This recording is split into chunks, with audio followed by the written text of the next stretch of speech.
obviously I've been sending out the weekly reports and all of that. And things are slowing down a little bit, but also we're in still pretty good shape. Waiting on some plumbers. If you know any contracted plumbers, we really could use some plumbers. It's taken us a little longer to get some of our science classrooms done because of the plumbing, but we're about 98%, 99% done with those. So really we're at the cleanup stage of those classrooms. And then we're just at the ceiling grid part of the kind of VOAG part out there in the classrooms. And then the actual VOAG shop, we're just waiting on the metal. We obviously aren't going to drywall all that, so we need the metal, we're waiting on that. And we don't have a timeline on when we're getting that in yet, but everything else is kind of ready to go. The theater, if you've not been in it, and I know we just went in a couple weeks ago, but they're continuing on the drywall in there. It's looking good, and they should be at the stages now where they'll start doing some of the vent work up on top, and then they'll come in with a painter, and that should start happening pretty quickly.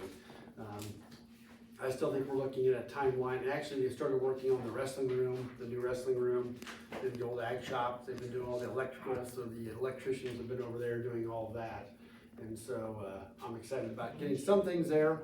They're having to work around, obviously, all of our ag equipment currently because we haven't been able to move that up to our shop yet. But anyways, moving along well. I'd say the only thing we might be a little bit, I think classrooms are going to be fine getting into. We might be a couple weeks into school before we can get into the high school office, which is a little disappointing, but not, not unheard of with where we're at right now. So we're just going to probably be a little bit late with plumbing and stuff, waiting for the sprinkler system there. So, but other than that, everything else is moving along like it should. We still think we're going to be in the weight room or the wrestling room, I guess, by the middle of October, and I think sometime shortly thereafter, early November, we should be getting close to the theater. So as long as we don't get any more shipping delays and things don't continue in that manner, we're still on track fairly well. So any questions? So just wanted to say the key fob to the mezzanine with the equipment that's there is a great idea. Yeah. So we'll have the key fob will be in the office, so they'll be able to go through the high school office and then go up there. And we think the staff are going to really appreciate all that stuff up there. It's going to look nice. I mean, it could be something to go to during the day, but definitely after school or before school or even weekends and have access to. And it's good too to be able to make sure that students aren't in there just for liability purposes and things like that. So just another nice upgrade. You had a coach put it on Snapchat or No, something did I? already, So. and so I've already had it. Yeah, we were wanting to make that a surprise, but it didn't work very well. So. Yeah, that's all right. I think a lot of people had already known a little bit, so that's okay. Yeah, they're excited. The people I've talked about are excited about it. Yeah, so. Absolutely. Any other questions? Okay, Mary, if you would, please. Thank you. Thank you for allowing me to have a little bit of time tonight. I told Dr. Robinson this is supposed to be an annual event, and I hadn't done it in the last week or so. And I feel like I'm preaching to the choir, but it's all good news, so that would be great. Just wanted to kind of let you know what's going on in our program. It felt really good this year to go back to straight home visits. We did one phone visit just because it was an unusual circumstance and that had to happen, but for the most part we were all in homes again this year, and that was so nice to be there, and our families were very appreciative of that. And we were able to do group connections this year again, and that's kind of a build back thing right now, but we've had a lot of good response to what we've done through the year. And then our screenings, again, we were able to do those in person, which is optimal. We are still, enrollments were down from our pandemic situation, and so we're still working with that, but we saw our biggest jump in enrollments in the last quarter of school. We had 14 clients call and want services, so that was very exciting for us to be able to have them calling. But we still have room for interested families. I talked to Dr. Robinson about last year. We had, in the last couple of years, it's been difficult, and when we work with high need families, they are more difficult to serve, and So we were seeing that we had such a high percentage of our visits, either late cancellations or no-shows. And that's difficult to keep the momentum of the program when they're missing and their visits are getting too far apart. And just the manpower of us planning and having to set that aside and find other work to do in that time frame. So I thought about doing an incentive program this year, and we made little cards that were visible on their folders. We put these on the front of their family folder, and so every time they would have a visit, we'd write it in there. And Dr. Robinson approved that we could have some monies to provide some small incentives for 5 visits that were not any of them canceled or lost. Then they would get a little something for their family. And we also included group connections as we're trying to gather those back up again. So I think people have become accustomed to being a part, and so even though they want that coming back together, it's kind of hard to get back in that habit. So this we found, it dropped our rate of no-shows and cancellations by 5%. So I was really, really happy with that.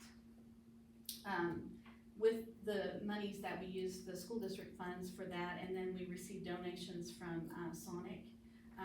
Becca Sweet, I talked to her and she was really excited, and then she talked to the upper manager, Mrs. Kolstad, and she had had such a good experience with parents as teachers with her own children that she wanted them to do more than what Becca had already agreed to. So that was gratifying too, to know that there are people that know about us and care about making sure it's provided. You can see there a list of some of the things that we try to think of things that would be not a big gift, but a luxury that some parents wouldn't be able to have or wouldn't think about having for themselves or their child. Additional donations this year, you can see there, the Daphne Trust Company donated money, and we're using that to buy books for our new families, new babies coming into our program. Jeremy Wingler historically has done, sponsors one of our group connections for many, many years.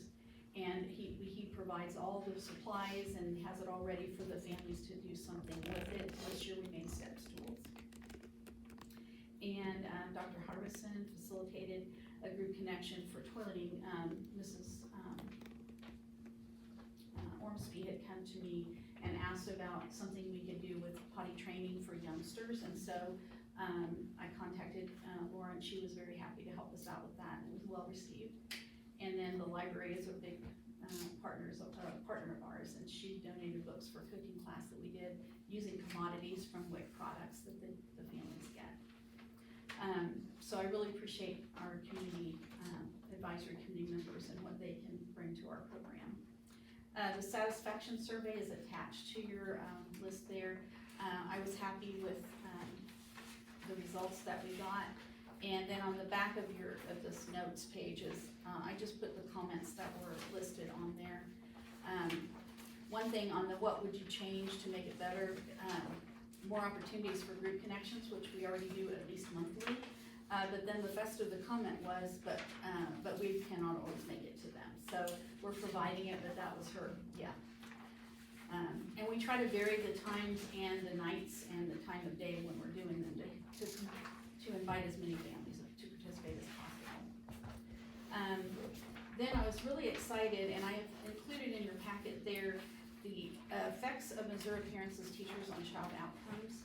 Our school was invited to be part of a 25-school study, and they chose different schools based on demographics.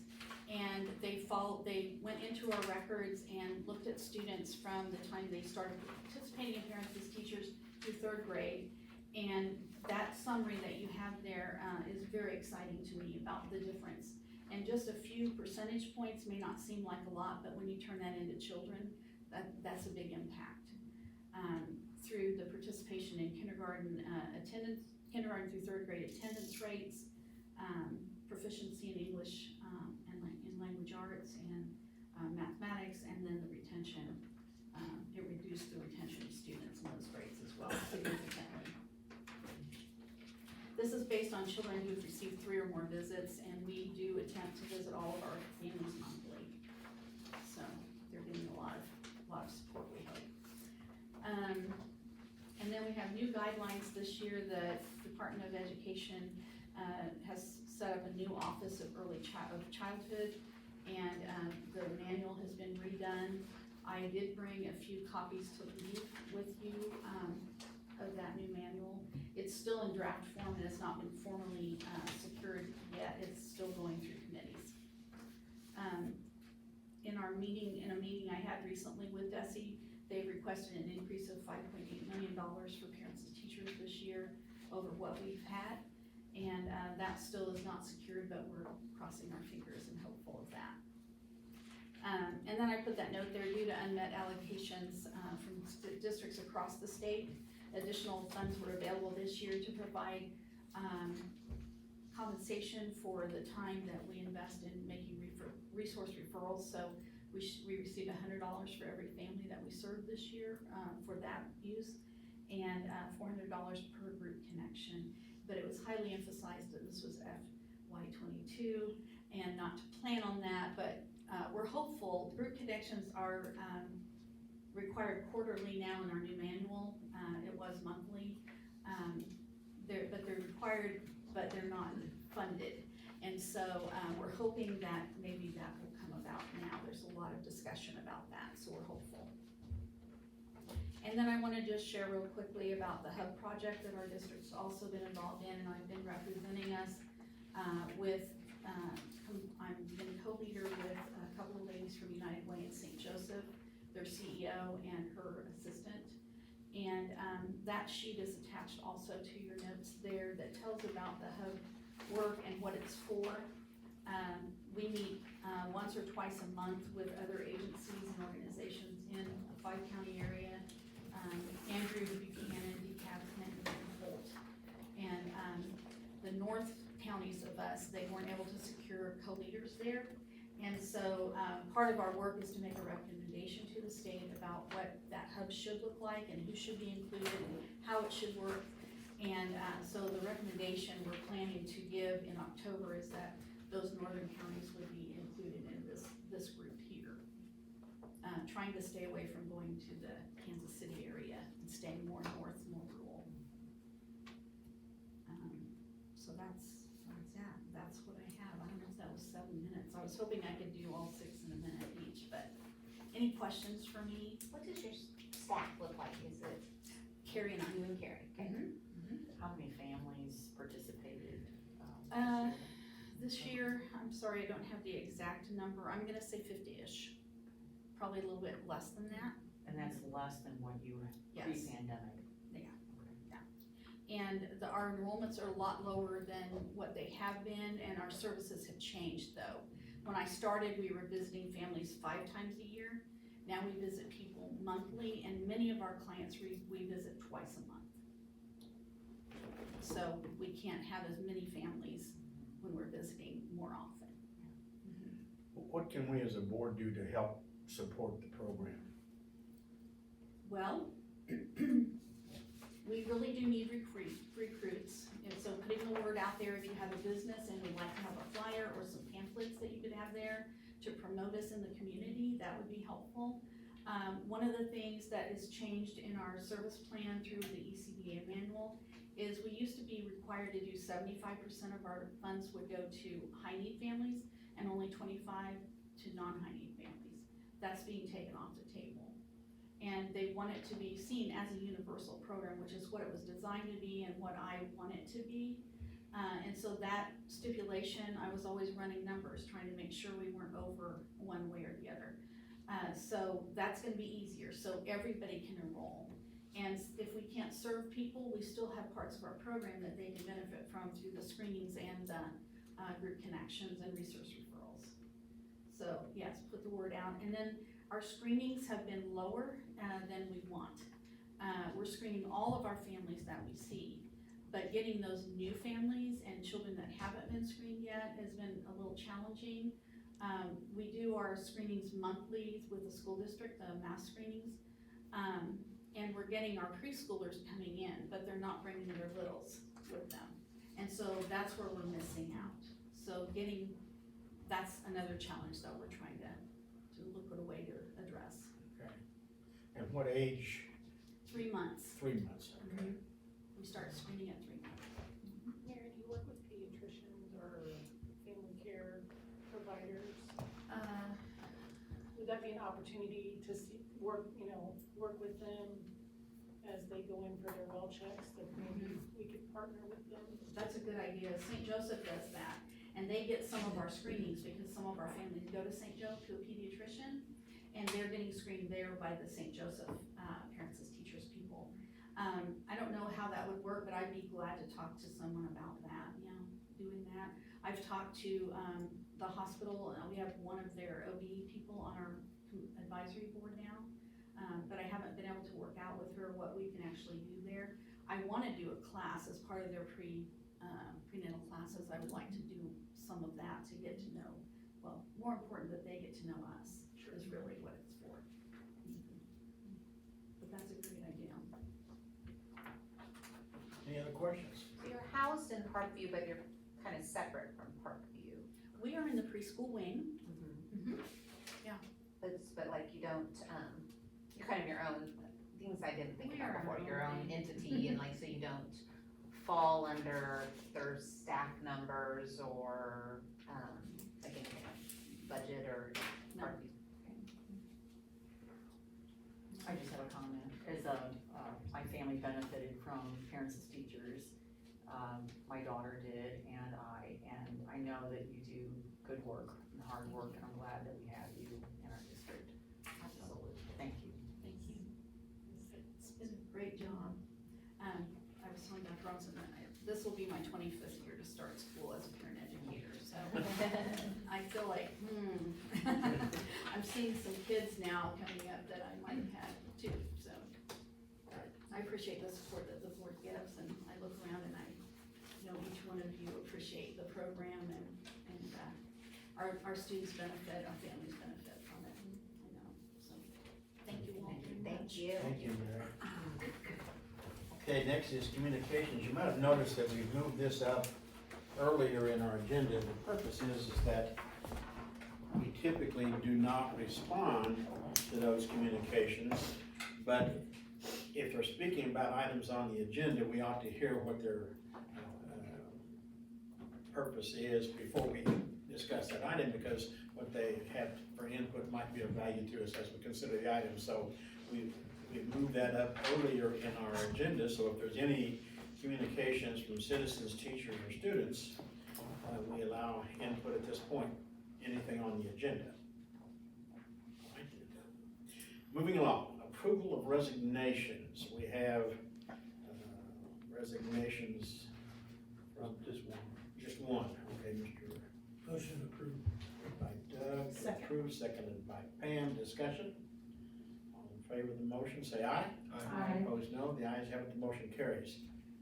And then personnel to hire, we have one name to add to that list of personnel to hire, Johnny Palmer, as a school resource officer, and he would be added to our list contingent on final approval from the city at their meeting tomorrow night, and approval of the second reading of an ordinance, right? Okay, so if that's approved, which we anticipate it is, then we can move forward with the issuance of a contract for him. Any motion? So moved. Moved by Andy to hire, Second. second by Jackie. Discussion? All in favor of the motion with the addition of Johnny Palmer, and the exception to that is pending approval from the ordinance, say aye. Aye. Opposed, no. The ayes have it, and the motion carries. Our 22-23 assessment plan. Yeah, you wanna talk a little That bit was in about your it? packet. There's very few changes. We did look at some of the gifted assessments. Apologize. But overall, we have not seen a lot of changes, with the plan. Desi has not set the parameters for the testing windows for next year, so we're still holding off, waiting on that before we set that. But again, it will be in the spring. We added, although we do not know the exact test that we'll be using, with MSIP 6, second grade will be tested on literacy and numeracy, so we went ahead and added that, with the knowledge that at some point we will, be recording some of the information, but other than that, it's basically the same plan that we've used in the past. Dyslexia screening, Of course, if hiring a new reading teacher at Parkview, to take the place of Jennifer Toppin, that name will change as well. You have questions about the Questions? If not, is there a motion to approve the assessment plan? So moved. Moved by Doug, seconded by Stacy. Discussion? All in favor of the motion, say aye. Aye. Ayes have it, the motion carries because it's unanimous. AMI handbook, alternative methods of instruction. Again, we were approved to offer AMI days. Those are those days, 36 hours, up to 36 hours can be used for weather-related or COVID-related or disease. So part of the plan or application that we fill out states that we will have a handbook, and it just basically tells the parents, informs them of the protocol for an AMI day. That attendance is recorded based on the amount of assignments that they turn in. If the child does not turn in the assignment, then it's marked absent, so. And again, there were not a lot of changes to that. I didn't see much change. Did we use 2 last year? We used to. Yeah, I was gonna say, we didn't use Yes. very many. We did 3 snow days, and I think we did 2 AMI days, so. How do you decide if it's a weather day, snow day, or an AMI day? How does You that know, I process? changed a little bit this year. I used to kind of do AMI first, and then we would go to snow days, and this year I decided just to do, with our calendar, the way it's set, we've got enough hours that we're okay. So this year I decided that we were gonna do 3. I wouldn't say it's technical, it's just kind of what I was thinking. So this year we used 3 snow days before we got to AMI, so, just to kind of, honestly, I think more of it came down to, when we were getting to the snow days, we already pretty much were, had a pretty stressed out staff. At that point in time, we had people having to cover for everybody, and I figured snow days we needed to have like 3 days, just nothing, so. And so we just had snow days, and so that's why we did that, and then as we moved on, and I think we'll probably continue that trend again, is that we'll do snow days first, and then go to AMI, just because, like I said, last year, I think it came down to just the stress of the staff and what we were already doing everywhere, trying to keep school going, is just, we needed a break, so. So if it's an AMI day that's not a snow day, but it is weather related, if there's weather, is there an attendance requirement with the teachers, or they just have to be available either via email or phone? We started an or is that attendance requirement this year, and then we pretty much let teachers just work in their classrooms. They don't have to come in until 9:30.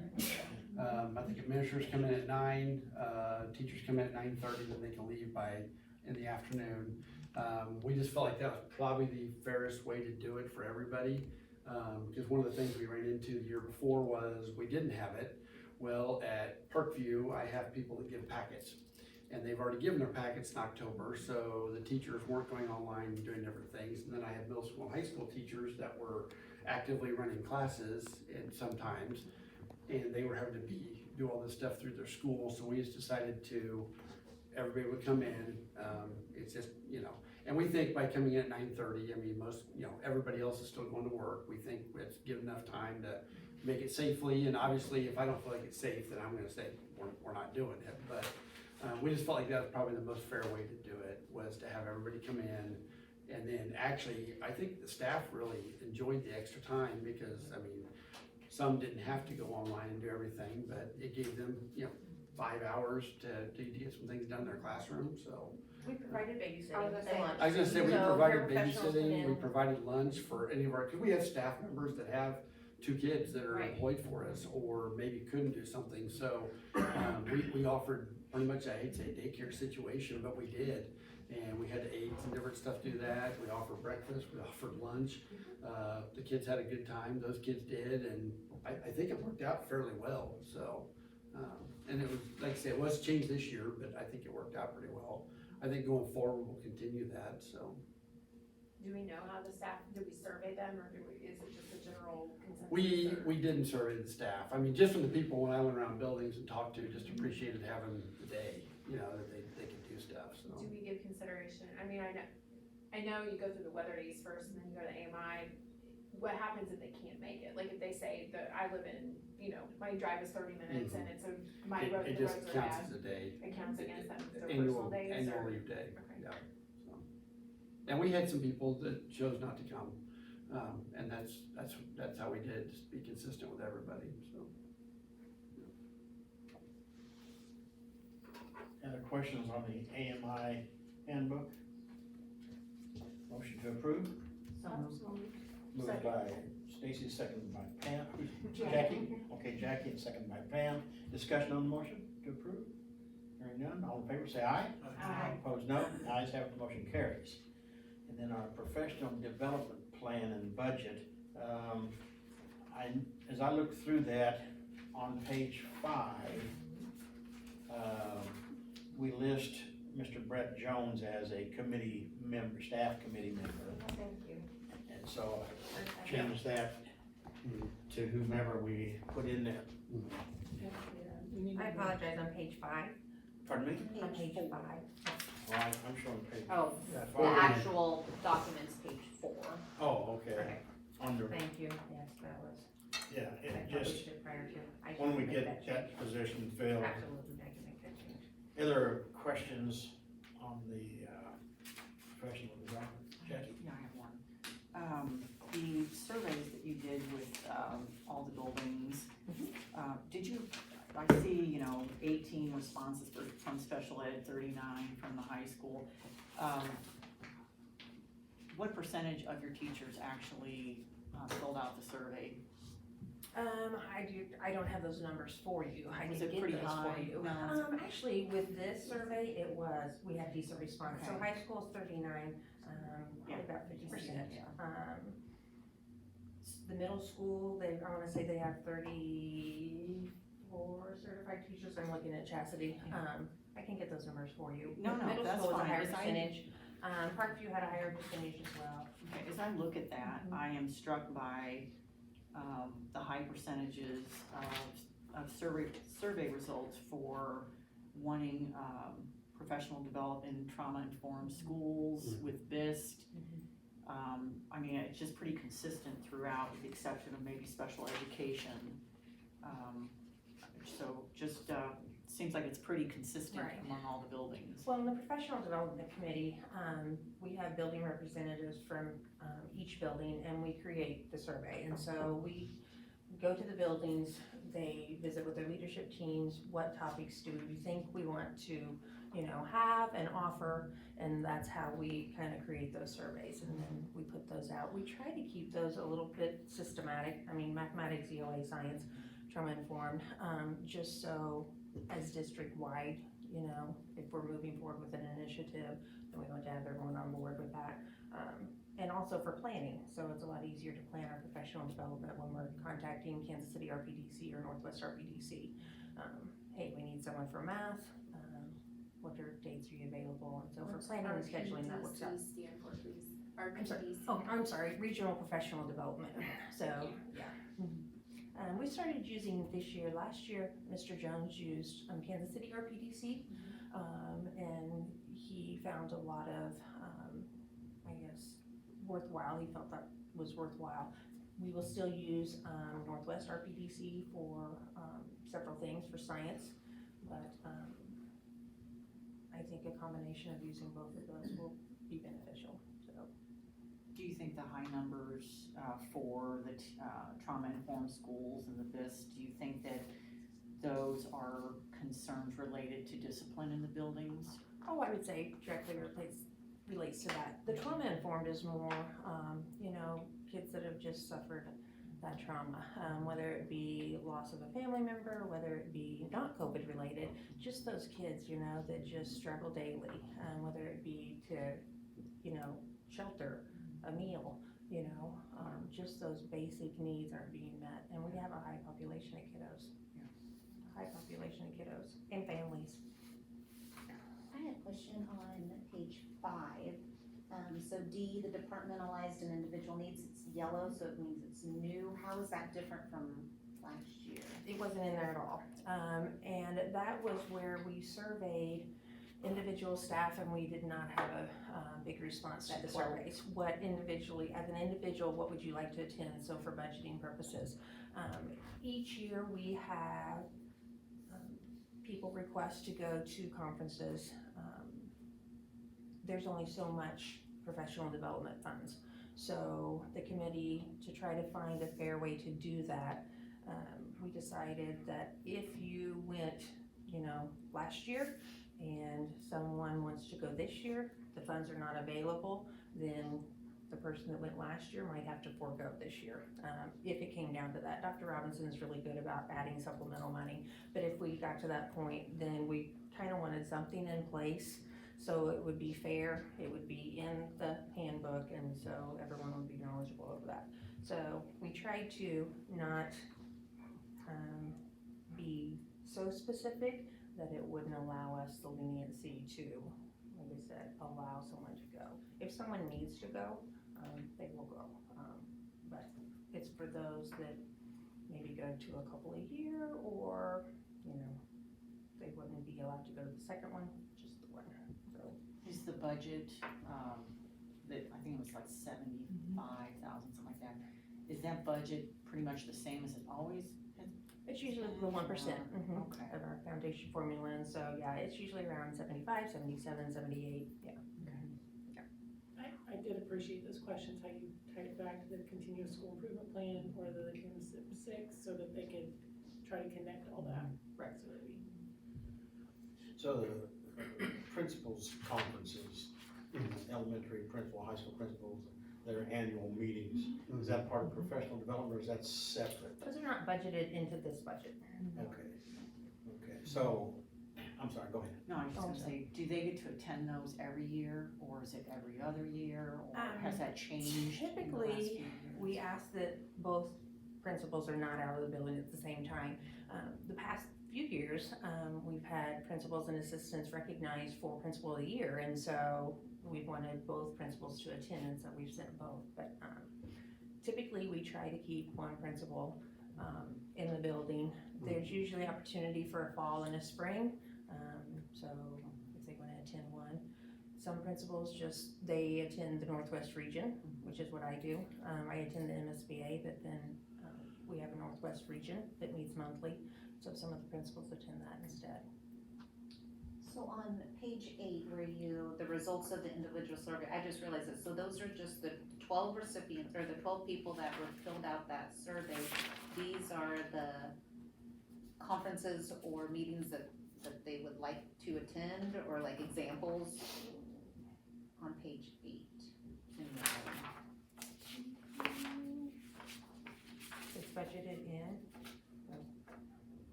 Yeah, there's the chart, and those just what what they gave you as examples of where they wanted to go or what they wanted to do, or? So the chart on page 8 that's highlighted in yellow, I'm sorry, that is a combination, the principals have requested that, so that's our ELA, our math, that's a trauma-informed. So it's not specific to individuals, it's more inclusive of the building itself. So trauma-informed training, like I said, math, ELA, science, professional development, where people come from the Northwest RPDC and come out to provide the training. So high school has requested 5 of those versus Parkview and CIS only 2, or, I'm looking at this. Right. So as far as Parkview and I apologize, I'm with you now. Okay. Yes, so Parkview had 2 people say that they would like to attend something. And so that was budgeted for them. CIS requested 2, CVMS, there was 3 requests. I apologize. And then the high school, Okay. there were 5 requests, I believe, yeah. And then that 1% of the foundation program, again, I will learn more about the budget, but where is that, or how, I mean? We get around $7 million, a little over $7 million from the foundation formula. That's the formula that all schools do it's quite a formula that dictates how much money every school gets. That's based on, everything from special ed to different populations, I mean, you name it. And then that ties in all the different tax money, all the different stuff that we pay in the state of Missouri, and they came up with this formula, and then we get it. And then we have to use 1% of that money, towards professional development, so that's where that number comes from, that the 1% of, you know, like I said, of 7.5 is $75,000, so, yeah. And of that, how much is like a percentage of it is the stuff that you bring in-house versus the conferences that they could go? We On their prefer own. to do in-house. Lion's share is in-house. What about those specials teachers, those, you know, your librarians, your PE, your business teachers there in high school? Are they encouraged to go? They Yeah. apply, they fill out in the back of the PD plan, yeah, they fill out that application, they give it to their building, and then it's approved through that. I mean, we do kind of prefer that we don't have every one of our counselors at the counseling one. And then I've got nobody in the building if something would happen. So we prefer that, you know, maybe high school, middle school, or high school, intermediate school, and then another year, you know, do it like that. We do try to encourage some of that just because we don't want everybody to be out at the same time, so. And we, you know, we kind of stress that too. Now we have, you know, with music, whether it's music or PE or any of those, you know, we really would not rather have every one of our people out every fall or every spring or whatever. So we do try to ask them to, you know, sometimes we do end up with more money or whatever, but we do try to ask that we don't have everybody out. I mean, otherwise I have nobody for PE the whole week, and I'm trying to find subs for everybody in PE or library or. This year we sent art, PE, library counselors, trying to think of additional ones that were outside, you know, based on requests, so. And to kind of, are there any type of opportunities for them to go in the summer, so like you wouldn't have to do? They can. Are They there, can. are there conferences during the summer that? We have people We're actually doing some sending people Canadian this training summer. in the summer, which is kind of a classroom discipline model, I'd say, or at least, you know, a classroom model. Engagement, yeah. We've had a lot of our Project Lead the Way teachers that have had to do a lot of professional development in the summer. That's the only time they can get it, because theirs is sometimes two full weeks, where they're gone for 2 full weeks of classes. So we do have some, and we would love, and we have teachers that go every summer that, in fact, we're kind of hosting, we're not hosting, but we're a part of the one that we're using for like technology. So we're working with Mid-Buchanan, and I can't remember whether school district and us, and we're kind of doing some different stuff with technology and doing some of those pieces. So, and that'll be in the summer as well, so. And how much of that budget do we usually use every Oh, year? 100%. And then a little more, yeah. Usually more, Like I said. and probably yeah. 110%, 115%, so. It's just, you know, we try to, you know, identify the needs, and then if you look at the actual budget, then the money that's left over, then we divide out, so the budget on page 9, those bottom numbers, the building allocations. So we try to identify how much money is left after we've, you know, secured all of the requests. And then each building, based on the amount of certified employees, then they get that allocation to spend however they would like to, so. So if one of our principals has a addition. teacher that's really struggling with, you know, a math thing or discipline or whatever, that they have some autonomy to go send that person to some more training or to do some other stuff, so we try to allow that, you know, within reason. Obviously, we don't have, by the time we do all the district stuff, we don't have a lot of money. So. Yeah, we haven't had a lot of requests just because there are still a lot of professional development that's being provided virtually. And our teachers are done attending virtual webinars and that type of training. So I don't know if maybe that prevented them from requesting, you know, for the individual surveys, but usually if there's a need, Dr. Robinson does a really good job of fulfilling that need. If we go to him and say, hey, we'd like to do this.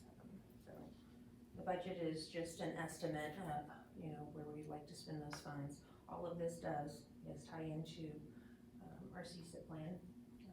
And so we try to ask them to also come back and then share their knowledge with their teams or their buildings. So everyone benefits from that. If there are questions on the professional development plan, budget? Motion to approve. By Pam, seconded by Stacy. Discussion? All in favor, say aye. Aye. Ayes have it, motion carries. The Great Circle lease agreement. Yeah, if you happen to peek in some of the rooms down there, we started kind of fixing those up a little bit for our new guest. Greater Circle will be coming in, they actually will take over July 1st. They won't be having kids in here yet, they won't have kids till about the time we start school, but they wanna get in here and start getting classrooms and stuff built out and ready, and so we've been trying to do some new paint and different things. I think we're kind of keeping the same scheme we have in here, but we had the attorneys look over the lease and they made a couple changes and we got that back to them, and so we just have to finalize it and send it, but that's gonna be it's gonna be good for our school, but it's gonna be good for the area. I mean, like I said, we transport kids from a lot of different districts. From up north, I can think of two, from over east, we have two more, and then just even our own kids, and so some of those kiddos are on a bus for almost 3 hours. They're 45 minutes to Cameron, and then another 45-minute trip down to Independence, and then they gotta do all that again on the way home, so that's gonna be good for everybody. Like I said, I think it puts us back into being, what we talked about, regional hub, making us a regional hub, and something that others look to, so which I like. So. A side note, how are they handling, and they'll handle their own lunch? We will handle lunch. We'll have to talk to a couple of the schools, because Boonville's another district that does something similar to us, so we'll have to figure out how to get them, which there's only gonna be 12, 13 kids the first year. We'll just have to figure out how we'll get lunch over here to those kiddos, and then they'll effectively, I think how it'll work is they'll turn them in under theirs, and then we get the money back, is how we'll work that, but we'll just have to figure out how to get that, but that's not unheard of. In fact, I mean, we used to do that with the preschool program, is bring the lunches and stuff over here when we had the preschool here, so, 12, 13 kids is not gonna be a ton of kids to bring lunches over for, so, but we'll be providing that for them. So. Gotcha. Do we have any security measures around having kids in this building? We have some cameras in this building, yes, so, short of that, we have, we keep the secretary right down there in the lobby area so that they have to be greeted when they come to the door and And the such doors like to that. Goodrich will be shut. Huh? There's no way they're gonna be able to, go into Goodrich. I don't know if those, I never tried to lock those doors, honestly, so, I would just hate for someone to leave it open, and you have a little kid that just Yeah. happens to wanna go exploring. yeah, and I'm not even sure exactly. I think most of our kids are gonna be middle school to high school. I don't know that we're gonna have too much of an elementary presence yet, so. Even more reason. to Yeah. share. So, yeah. Any other questions on the lease agreement? Motion to approve the Great Circle lease agreement, So moved. seconded by Jackie, seconded by Pam. Discussion? All in favor, say aye. Aye. Opposed, no. Ayes have it, the motion carries. Okay, FY 22 budget, Dr. Robbins. Yeah, and again, like I kind of stated earlier, this is not a final budget because we don't actually get our final funds from the state of Missouri until tomorrow, so we won't get all of our revenues and things. But I will kind of go over this, and then I will promise that at our board retreat, we'll go into this in much greater detail because this is, it can get a little complicated. But if you look at associated funds, you can see where our beginning balances were, and so you can see that we had $187,000 in there. We had projected revenues and balance, and I don't have all the revenue numbers, so we've just kind of estimated what we think those are. So that's our projected revenues and balances, and so we had $471,000. We spent almost $712. By the time we do some transfers and such, we're probably going to be in the hole in that department about $53,000, and that's everything from fundraisers to your sports, your activities, your music, theater, you name it, all that stuff. We are still we lost a lot the last couple of years just because with COVID, we didn't have crowds. And so we were still having to pay for all of those officials, we're still having to pay for all those scorekeepers, gatekeepers, all of those things. That's all part of it. And when you don't have extra people paying to come in and watch ball games and do things, that hurts, especially when I mean, for most basketball game nights, am I fair to say, Chastity, we're paying almost $500 for basketball officials for one game? Oh, at least. Yeah, I mean, we're at least $500, so when you're not, bringing a lot of revenue in, that's what that is. And even with concessions a couple of years, we're starting to see that. Now, we will get back to that, but we will be in the red starting off next year, most likely in that category. Now, if you look at food service, we did actually a little bit better. Last year, we actually started off in the red, or we started off in the red as of this year. We started about $9,000 in the hole. Right now, we're about $46,000 ahead. And we'll see where we end up. We actually think we might end up a little further ahead than that. That's why I postponed some of the lunch prices and different things, because we need to talk about those. We are obviously going back next year to free and reduced lunches, so we'll have to have people fill out forms. There'll be no more just free lunches for everybody and free breakfast for everybody, so that changes next year. But at the same time, we also made some money. Normally, I don't want to keep that too high. I want to keep that to the point where, like, one year we redid the floor at CIS, and so that cost us $20,000, so we took that out of there. Or if I have a a dishwasher go down, or if I have a stove or whatever, that we have that money to be able to buy that. I don't want to have it at zero at the same time. I don't want to get it so high, And so then you look at the next one, which is general fund unrestricted. That is pretty much Fund 1. And so you can see we started off with balances of 5.9, we ended up at 8.2. Now that does not include transfers and all that, which we will have to, those will show here in a little bit once we figure out all of our revenues. And then you can kind of see the total general, and then you can also see teachers, which even that right now shows that we are $2 million in the hole. Eventually that will show zero once we show all our transfers, and that's why you won't see as much money in Fund 1, because we transfer it from Fund 1 over to Fund 2 to cover that cost. And then you can see our debt service. That's what we're paying our debt on. So we started off at 1.5, we're a little bit at 1.1. As long as we can continue to pay our debt, we don't really try to keep a huge balance in there, but that's just specifically just to pay our debt. And then the capital projects fund, and this one's one that gets a little confusing. It looks like we started off with $12 million in there, which is really, really high, but you have to remember that includes almost $11 million that was, or $10 million that was almost the bond project. So that shows all that bond money in there. I don't know that I love that, but that's how the auditors would like us to show that, because it still shows we have a balance of $5 million as of the end of the year.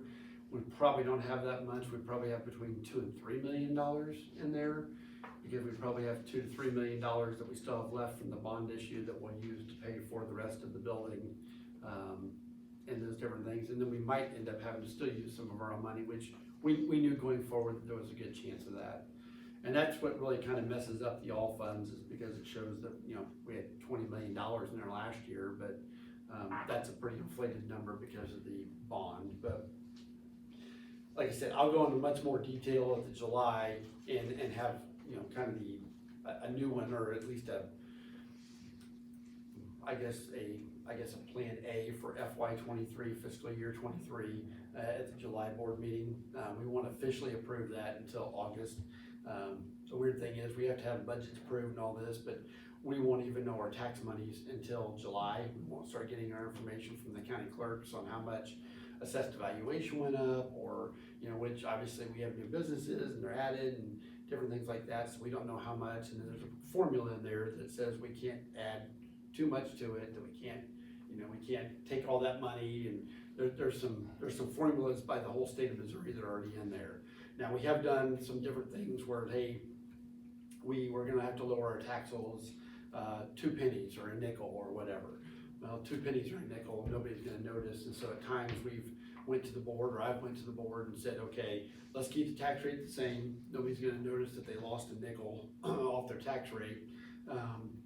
And let's put that towards debt service so we can pay off something faster, so we can continue to do things. And so I don't know if we're in that situation yet. We don't know what our assessed valuation is until after July, and all the clerks give me all their information, and we don't start getting that until usually sometime after the 4th. And so, in fact, we don't even set the tax rate. We have a tax rate hearing, and we set that tax rate in August. And so That's how we set, so when you pay your taxes in December, that's how they know what to go off of. We had to have that done by September. What I'm asking for on this is to allow Chassie and I to set the budget to actual. The auditors want us to do that, so then once we do that, once we get all of our final numbers, we set everything to actual, and then we have an idea of exactly, and then we start getting it to the auditors. Like I told you earlier, we're already preparing for the auditors. They come, what, early August or late August? Late July. Oh, late July. There you go. Even better. So they can have it to us by December. Yeah, that's true. So, yeah, it works out well. So, we have to really bust them to get it early, and then they get it to us in December. You're right. So, all I'm asking for is just a motion to set the budget to actual. So. Moved by Andy, seconded by Pam. Discussion. Those in favor of approving the FY 22 budget, say aye. Aye. Opposed, no. Ayes have it. The motion After carries. July, if you still understand all the finance, then you probably need my job, because it's, there's days that Chastity and I both shake our heads on different stuff, so, still, I've done this for 14 years, so. Okay, the extra pay. Yeah, extra pay list, which you should see in there, we went around, pretty well everywhere, we added to that, did quite a bit of work to our substitute pay. I'm hopeful that that will bring other people, you just never know, but we have to have people first, but I've met with some of the retired teachers, and I've met with some different people, and even this is one of the things that came up with my teacher committee I met with in, I believe April, maybe early May, I'm not sure when I met with them, but just trying to add to that, make sure we're, trying to reward people as much as we can, and I think we went through and pretty well added to everything on there. We even changed some of the long-term, that there won't be 10 consecutive days. We're just gonna start that pay at day one, and I think we even added a long-term para pay and some different stuff like that. So, like I said, I think we've done about everything else for salaries. This is about the only thing we didn't have finalized, and so. Do you have to keep the certified teacher and the paraprofessional sub paid, do you have to keep that different, like para subs paid per hour, since paras are paid per hour, That's kind of what we look at, yes. instead of just having a sub, you know? Right. Cause I know when secretaries called, they're like, would you be a para, and immediately they're like, I know a lot of people are like, no, I don't want a sub for para, but if we could. We've tried to keep it Sub. too, just because even before, you had to have so many hours to at least be a sub, and we didn't want somebody to feel like that somebody that didn't have any hours towards college education were gonna get paid the same amount as somebody who had hours, and so that's why we had that separation. Oh, there's, to be a para sub, you don't have to have all the. No, so. Motion to approve the extra pay list. Jackie moved to approve the extra pay list. Is there a second? Second. Second by Stacy. Discussion. All in favor of the motion, say aye. Aye. Opposed, no. Ayes have it, motion carries. All right, then back up, we pulled off the federal program evaluation. Let's see. Oh, there it is, D from our above list. Okay. I have a question, under the 2021, 2022 title program review. I don't know if you have that ready or not, but under the assessments, especially like the NWEA assessments for math growth, K through 2 estimate, for instance, kindergarten in the fall was 77%, winter 70%, spring 64%. If you drop down to the reading growth in the same grades, K through 2, second grade, fall was 62%, winter 59%, spring 52%. Are these concerning to you that were that low? How do they compare to previous years? We've had some regression, admittedly. With the NWEA, though, it's a nationwide, it's reference norms, so those norms are based on, nationwide how schools are doing. And I think, in general, those percentages have fallen. So, but that's not unusual for the buildings to decline that spring assessment, because it's an adaptive test, and so it tests the kiddo. It keeps asking questions until they can no longer answer that question, and so it might be a third grade question that second grader is getting because they continue to go and answer those questions. So it tries to identify what they call the RIT score, or where that kiddo is at in their learning. So it tries to get to the point to where it's actually called the zone of proximal learning. And so when the kiddo continues to answer questions, So does it ding those kids for that though? I mean, if they're going on, wouldn't those percentages be higher? their RIT score will determine where they should be. So when they test in the fall, it gives them a RIT score, and then it gives them a goal. And so it may be that kiddo has 121 for RIT score. So it automatically generates a goal for that kiddo. So then in the winter, they want that student to score at a 130. And so it automatically adjusts based on where the student answers the questions, where the student assesses at. Typically, like I said, typically this spring, those scores are a little bit lower.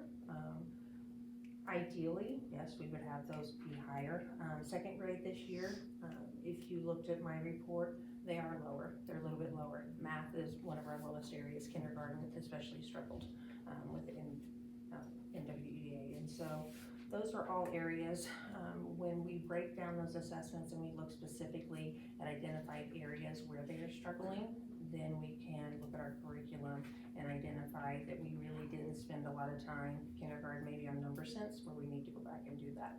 Or with reading, it might be the foundations. I know second grade struggled with their writing skills when we assessed them at the end of EDA.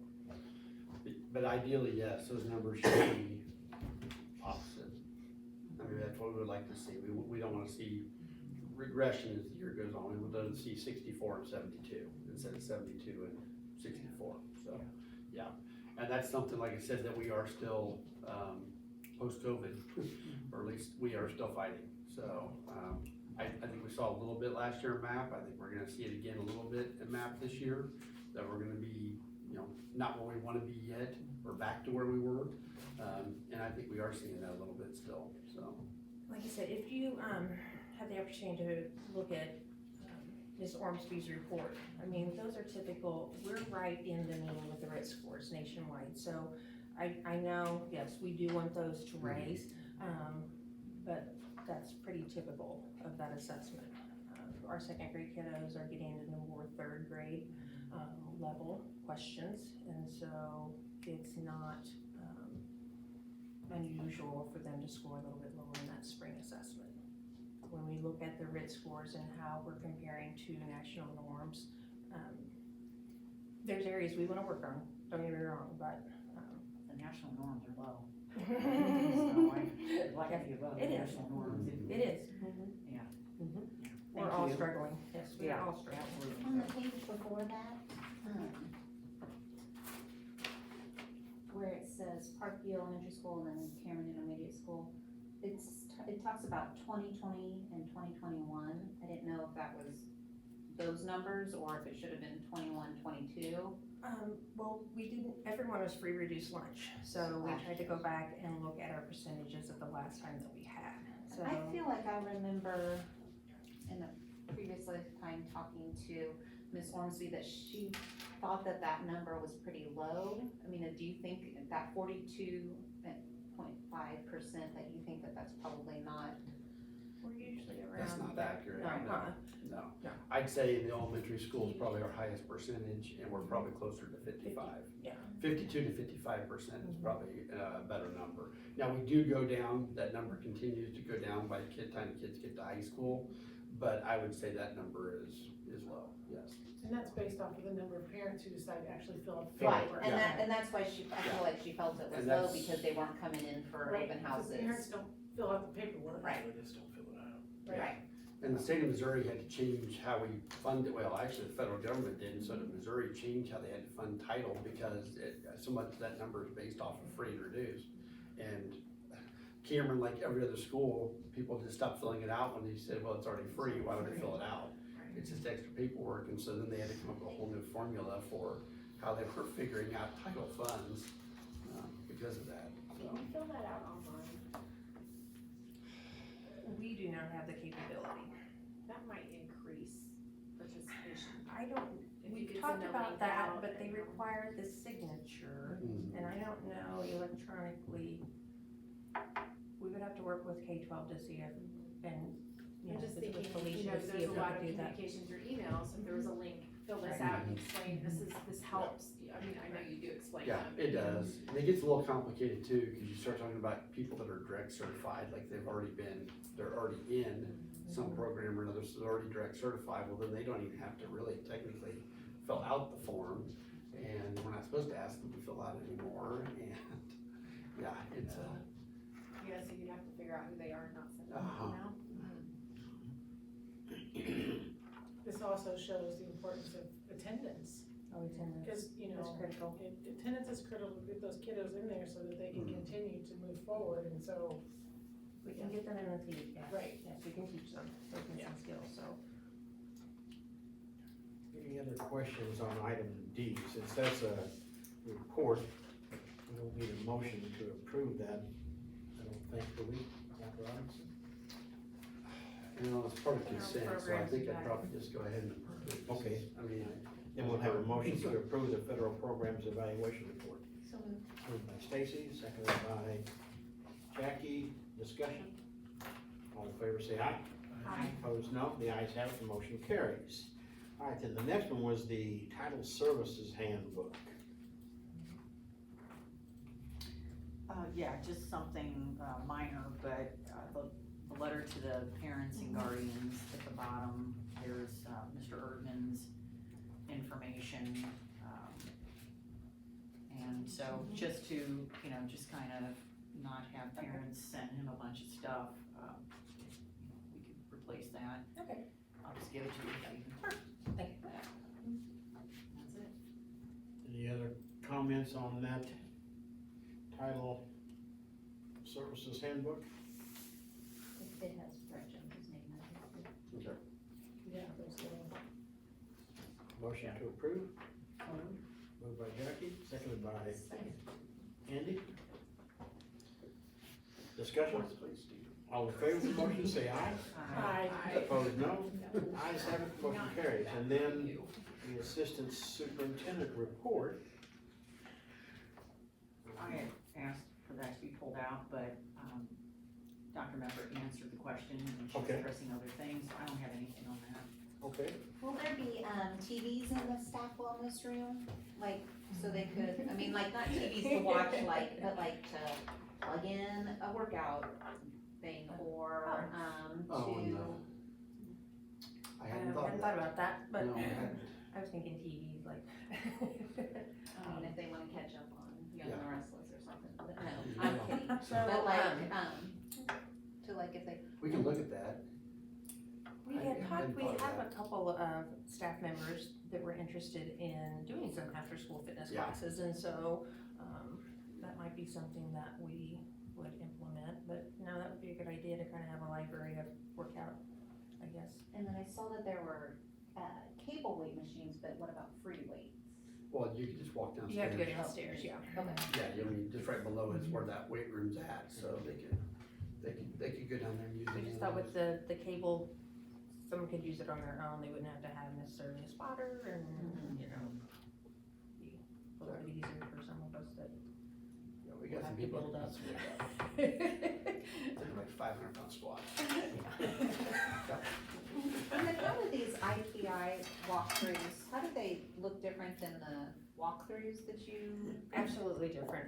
We do not want those to be associated with an evaluation. So it's, we train our teachers, they go in and they're just looking specifically for the level of engagement. So they're looking for a majority of those one of those 6 items. So if the majority of the class is disengaged, then you're going to give the 1.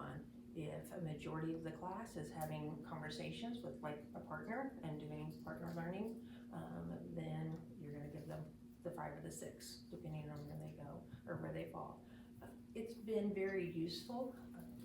This year, we've been able to return to that. Last year, we didn't do it. But this year, it's actually caused some great conversations within team meetings. Hey, you know, majority of our team, our building was engaged. What are you doing? It's also sparked the Kagan structures. Dr. Robinson had talked about that. That is professional development that just provides engaging strategies for classroom. And so we've had a huge interest at all grade levels. Mrs. Ormsby and Mr. Erdman actually going to bring in Kagan Institute to provide a full day in-service training for them. And we're going to also, we're sending some this summer, but that's based primarily on just student engagement, increasing student engagement. We have a couple attending from the high school, and then they will come back and share that information, so. Which I think goes together. When students are engaged, discipline goes down. Well, student learning increases, I Yeah. mean, that's when, you know.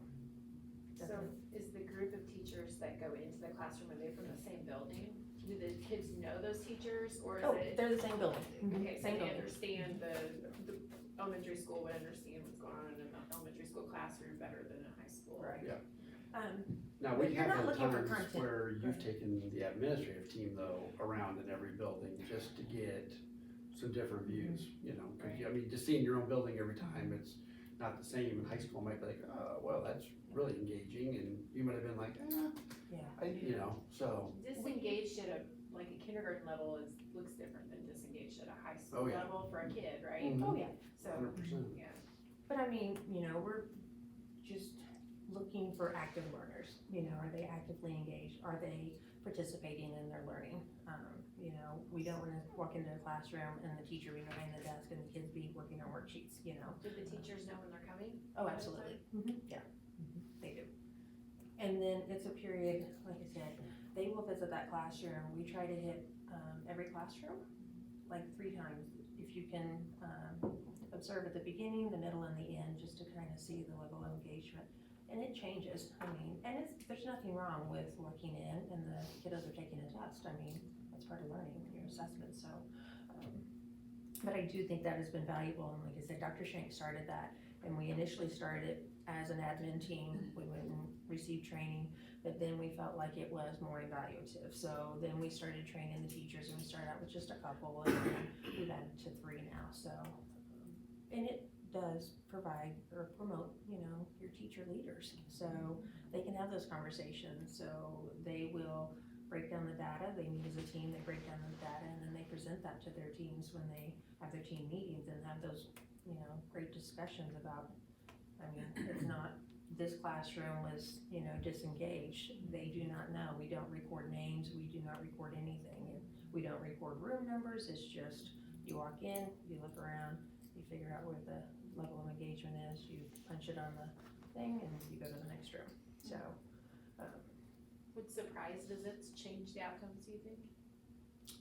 Would surprise visits change? From the committee, if I didn't know the committee was coming, would that change what's going on in the classroom? I don't know, could possibly. I mean, we try to not hide it, you know, we want the teachers to be successful. We're not asking Sure. for them to put on a dog and pony show by any means, but I'm sure some do, you know, so I'm like, nope. Today, put that away, we're gonna, But especially you know. since we're not really looking at one individual teacher, we're No, we're looking not. at the whole thing. The whole group, I think, is probably less, you know, Absolutely. than I'm gonna, hey, I got this planned evaluation where I'm gonna put on my best show and I'm gonna do all this stuff and where I just, you know, but they know that person is getting individually rated. This is, it's a building. And there's a lot of value in that, as you enter in, especially like a building like CIS and your departmentalized instruction. So 3rd grade, all the math teachers are teaching the same standard, offering pretty much the same instruction, but they can go in and they can say, hey, your kids are really actively engaged. What were you doing at that moment in time? You know, mine just kind of, so And so they can kind of adopt each other's strategies and have those conversations, and this really works well for me, so when I'm doing this, then I implement this strategy, and so I do feel it's worthwhile, and it's not an evaluative thing. We want to say the administrators do not review the data. I mean, if they have a question, the team has a question about the data and how to interpret it, they can go to those administrators and ask for some advice or some assistance, but we try to keep the administrators far